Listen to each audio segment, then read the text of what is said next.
dans certains coins de campagne, dans la moitié sud de la France, on n'est pas très militariste, c'est le moins qu'on puisse dire. Enfin, on n'était pas très militariste dans les années 70-80. Il y a 40 ans à Campagnol, par exemple, il y avait un camp militaire, enfin pas très loin. Eh bien, on peut dire que les commentaires étaient du genre féroce à cette époque-là.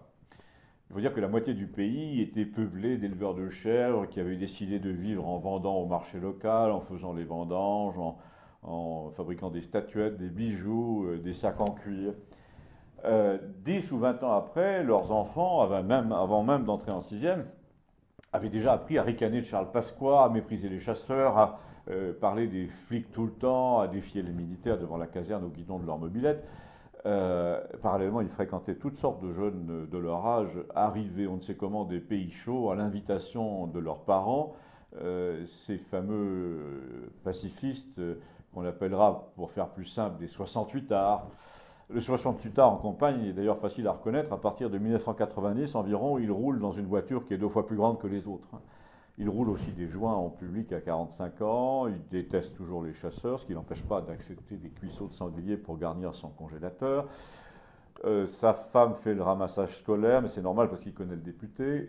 Il fait partie de 4 associations subventionnées, dont une fait la liaison directe avec une mystérieuse antenne au Niger ou au Tchad qui envoie des enfants séjourner en France pendant tout l'été.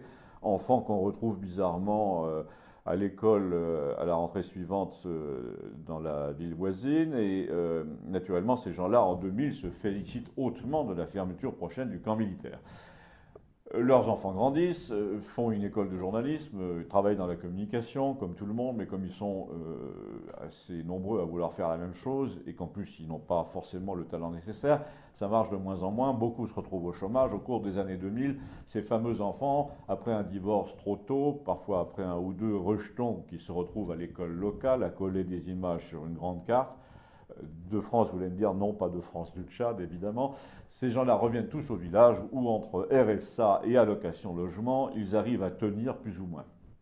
10 ans plus tard, on parle de rouvrir le camp militaire. Et là, tout le monde, eux compris, participe à des réunions pour savoir quelles seront les subventions allouées, si ça va donner du travail. Le député a promis qu'il y aurait au moins 2000 hommes et leurs familles qui feront vivre les commerces, sans compter, dit la population, que par les temps qui courent, c'est quand même pas mal d'avoir l'armée pas très loin.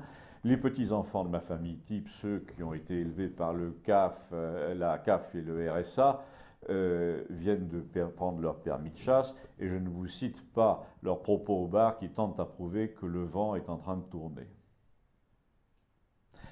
Si vous l'avez remarqué, si vous avez quelque chose à dire sur le sujet, n'hésitez pas, merci.